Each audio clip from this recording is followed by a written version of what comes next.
All right, today we are diving into one of the most incredible, just jaw-dropping marathon days I can remember, the 2025 NYC Marathon. Wow, it wasn't just another race.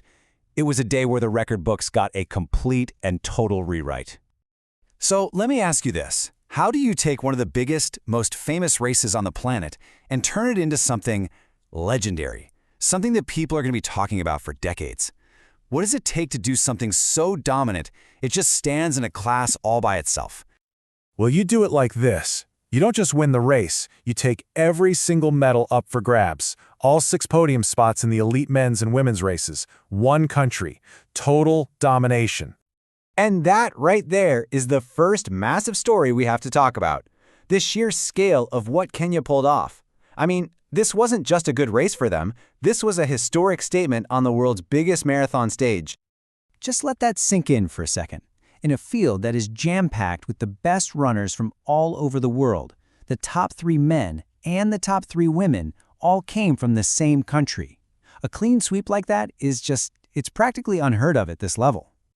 So here it is. For the men, you had Benson Kipruto taking first, followed by Alexander Mutiso Munyayo and Albert Career. And for the women, Hellen Obiri led the charge, with Sharon Lokedi and Sheila Chepkirui right behind her. And here's the kicker. For the women, this was their second consecutive podium sweep in New York. I mean, come on, that's just unbelievable. But that unbelievable Kenyan sweep was honestly only part of the story.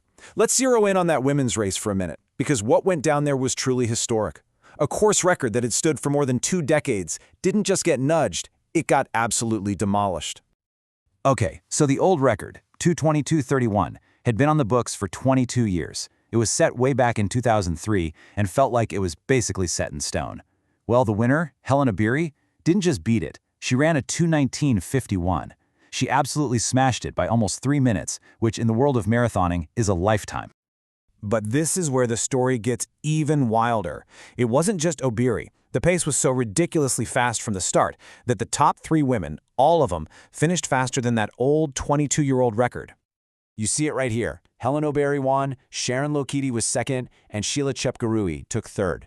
And yet, every single one of them ran a time that on any other day in the last 2 decades would have given them a new course record. That just tells you everything you need to know about how fierce that race was. Okay, so if the women's race was a story about just sheer, dominant, record-breaking speed, the men's race was the exact opposite. It was this tense, tactical, nail-biting thriller that came down to the very last few feet. Basically a 26.2-mile journey that ended in a dead sprint. I mean, just picture this, right? You've run through all 5 boroughs of New York City. You've been battling for over 2 hours, pushing through pain. You hit that final stretch in Central Park, and you're still shoulder to shoulder with your biggest rival. And after all of that, it came down to a photo finish. Benson Kipruto and Alexander Mutiso Munyayo were just locked together. Kipruto made a move, Munyayo surged right back. It was an absolutely electric finish. The official margin of victory? Less than 0.2 of a second. After more than 2 hours and 26 miles of racing, the difference between champion and runner-up was literally less than the blink of an eye.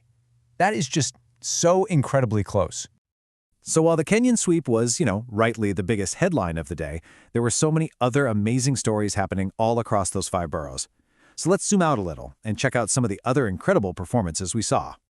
The American runners had a really strong day. Fiona O'Keefe and Annie Frisbee finishing 4th and 5th in that women's race is a huge deal. Actually, 4 of the top 9 women were Americans, which shows some serious depth. On the men's side, Joel Rykal was the top American, landing in 6th. And of course, the legend himself, Eliud Kipchoge, arguably the GOAT, made his NYC debut, finishing 17th. And we have to give a massive shout out to the wheelchair division champs. Susanna Scaroni from the USA took home her 3rd title, just phenomenal. And for the men, Marcel Hug of Switzerland, aka the Silver Bullet, was just on another level, winning a record-setting 7th NYC Marathon title. Just pure, absolute dominance. So all of this brings us to the big question, right? How? How did a day like this even happen? What was the secret recipe that cooked up such a historic day of racing, especially on the women's side?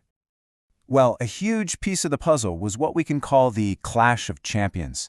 See, for the first time in years, the last 3 women to win this race were all there, on the starting line, ready to go.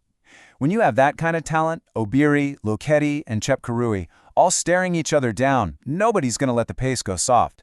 They were pushing each other from mile 1. It was really kind of a perfect storm. The weather was beautiful. Temps in the 50s, which is pretty much perfect running weather. You combine that with that insane level of competition where those three champions finally broke away around mile 20 to just battle it out, and bam, that's your recipe for a record-shattering race. So when you really step back and look at it, you see these two incredible but very different stories. For the women, it was a story of pure crushing dominance and a record being smashed to pieces. For the men, it was a tactical war that was decided by mere inches. And together, they made for one truly unforgettable day for the sport. And that kind of leaves you with one final thought. After a day where a 22-year-old record gets completely erased from the books and a 26-mile race comes down to a photo finish, it just makes you wonder, what's next? What barrier that we think is impossible today is going to be the next one to fall?